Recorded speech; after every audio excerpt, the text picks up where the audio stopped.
বিশ্বের ঘটে যাওয়া সব ঘটনা নিয়ে নাগরিক সারা বিশ্ব সংবাদে স্বাগত। আপনাদের সঙ্গে আছি আমি ইরতিফা রহমান। যুক্তরাষ্ট্রের প্রেসিডেন্ট ডোনাল্ড ট্রাম্প আগামী 15 আগস্ট আলাস্কায় রাশিয়ার প্রেসিডেন্ট ভ্লাদিমির পুতিনের সঙ্গে বৈঠকে বসছেন। ইউক্রেন যুদ্ধের শান্তিপূর্ণ সমাধান এই বৈঠকের মূল লক্ষ্য। তবে ট্রাম্পের অঞ্চল বিনিময় প্রস্তাব বিতর্কের জন্ম দিয়েছে। যুক্তরাষ্ট্রের প্রেসিডেন্ট ডোনাল্ড ট্রাম্প 15 আগস্ট আলাস্কায় রাশিয়ার প্রেসিডেন্ট ভ্লাদিমির পুতিনের সঙ্গে বৈঠকে বসবেন। ট্রাম্প নিজেই একথা নিশ্চিত করেছেন, জানান ইউক্রেন ও রাশিয়ার মধ্যে শান্তি প্রতিষ্ঠায় কিছু অঞ্চল বিনিময় করতে হতে পারে, তবে এ বিষয়ে বিস্তারিত কিছু জানাননি।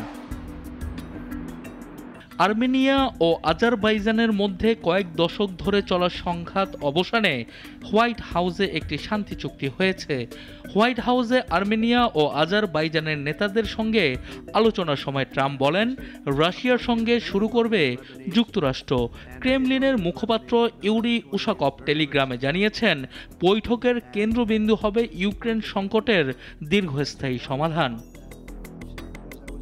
ইউক্রেন ও তাদের ইউরোপীয় মিত্ররা দীর্ঘদিন ধরে ক্রিমিয়া, দোনেৎস্ক, খেরসন, লুহানস্ক ও জাপোরিঝিয়ার মতো রাশিয়ার দখলকৃত অঞ্চল ছেড়ে দেওয়ার যে কোনো চুক্তির বিরোধিতা করে আসছে। পুতিন বারবার বলেছেন, শান্তি চুক্তির জন্য ইউক্রেনকে 2014 সাল থেকে রাশিয়ার দখলে থাকা কিছু অঞ্চল ছেড়ে দিতে হবে। তবে ট্রাম্প এই বৈঠকে নতুন কোনো অগ্রগতির কথা জানাননি।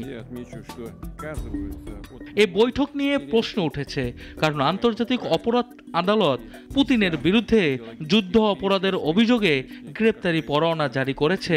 আইসিসি সদস্য দেশে গেলে পুতিনকে গ্রেফতারের সম্ভাবনা থাকলেও যুক্তরাষ্ট্র এই আদালতের সদস্য নয় এবং এর কর্তৃত্ব মানেন না। ট্রাম্প বলেছেন, তিনি আলাস্কায় পুতিনকে স্বাগত জানাবেন। ক্রেমলিন ট্রাম্পকে রাশিয়ার সফরের আমন্ত্রণও জানিয়েছে। 2019 সালের পর ট্রাম্প ও পুতিনের এটি প্রথম সরাসরি বৈঠক।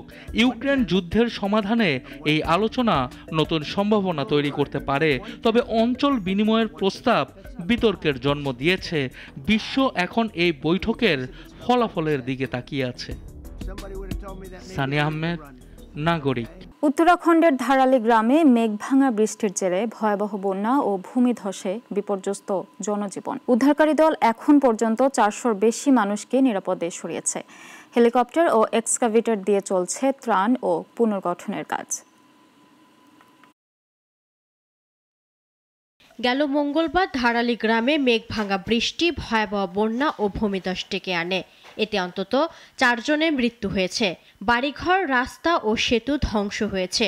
শুক্রবার উদ্ধারকারীরা 44 জনকে নিরাপদে সরিয়েছেন, যার মধ্যে স্থানীয় ও তীর্থযাত্রীরা রয়েছেন।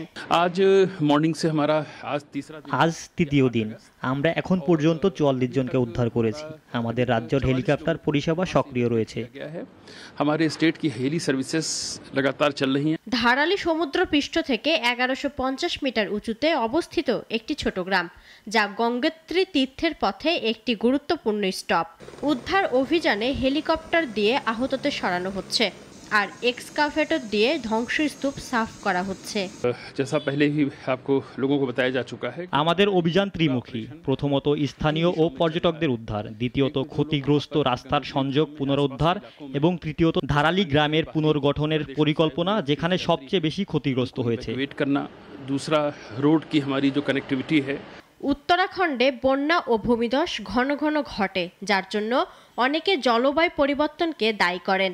ধারালির উদ্ধার অভিযানে সেনাবাহিনী, এনডিআরএফ ও রাজ্য প্রশাসন একযোগে কাজ করছে। ত্রাণ ও পুনর্গঠনের এই লড়াই চলছে জোর কদমে।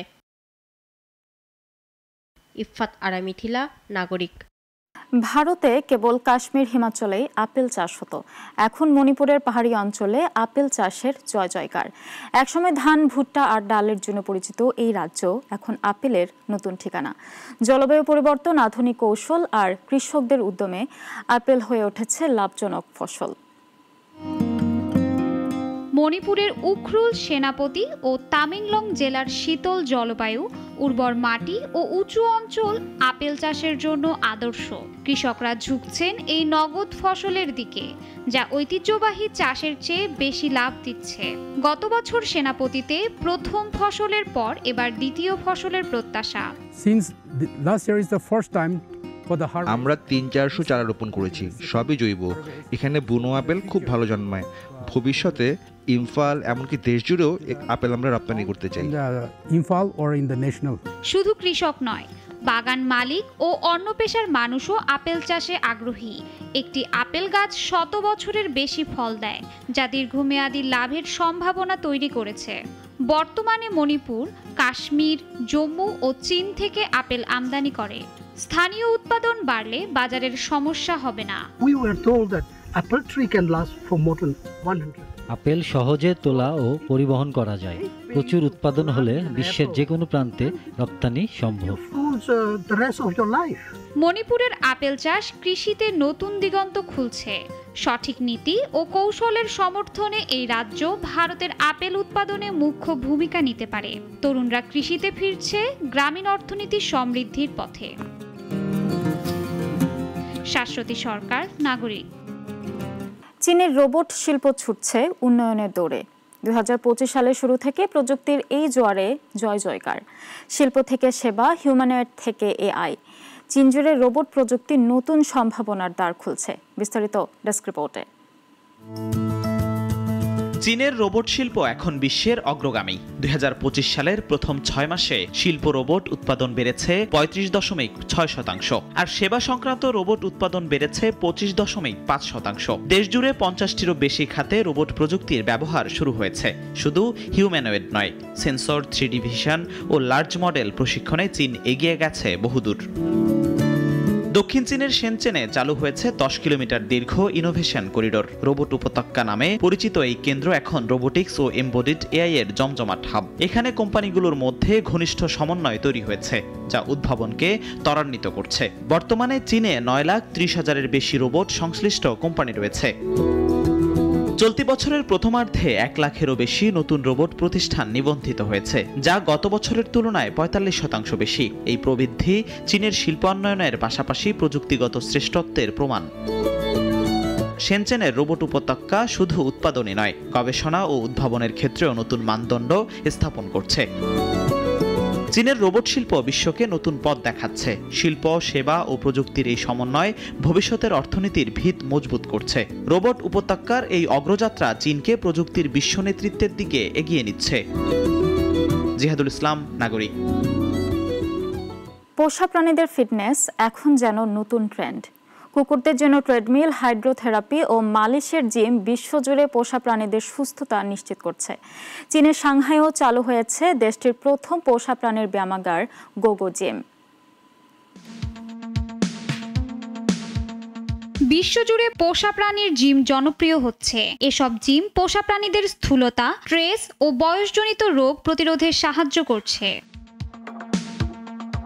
যুক্তরাষ্ট্রের পেট ফিটনেস সেন্টারের মতো জিমে কুকুর ও বিড়ালের জন্য ট্রেডমিল, অ্যাজিলিটি কোর্স ও স্পা রয়েছে। জাপানের টোকিওর ডগ ফিটনেস ক্লাব কুকুরদের জন্য যোগব্যায়াম ও সাঁতার প্রশিক্ষণ দেয়। যুক্তরাজ্যে ক্যানাইন ফিটনেস জিমে পোষা প্রাণীদের ওজন নিয়ন্ত্রণ ও পুনর্বাসন সেবা দেওয়া হয়। চীনের সাংহাইয়ের ওয়েস্ট বান্ডে 300 বর্গমিটারের গেগো জিম কুকুরদের শারীরিক ও মানসিক স্বাস্থ্যের জন্য নির্মিত। এতে রয়েছে ফিটনেস জোন, হাইড্রোথেরাপি এলাকা, মালিশ কক্ষ ও রিটেইল স্পেস। বিশেষজ্ঞরা প্রতিটি কুকুরের জন্য ব্যক্তিগত ব্যায়াম পরিকল্পনা তৈরি করেন।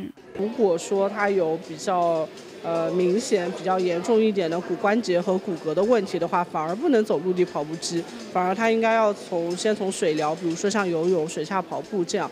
সাংহাইয়ের গেগো জিম থেকে বিশ্বের বিভিন্ন দেশে পোষা প্রাণীদের ব্যায়ামাগার পোষা প্রাণীদের প্রতি মানুষের দায়িত্বের নতুন রূপ দেখাচ্ছে। সুস্থ ও সুখী পোষা প্রাণীদের জন্য এই উদ্যোগ বিশ্বব্যাপী পোষা প্রাণী শিল্পে নতুন সম্ভাবনা তৈরি করছে। শাশ্বতী সরকার, নাগরিক। নাগরিক সারা বিশ্ব এখন এ পর্যন্তই। এরপর সন্ধ্যা 6টায় নাগরিক সংবাদ দেখার আমন্ত্রণ রইল। সবাইকে ধন্যবাদ।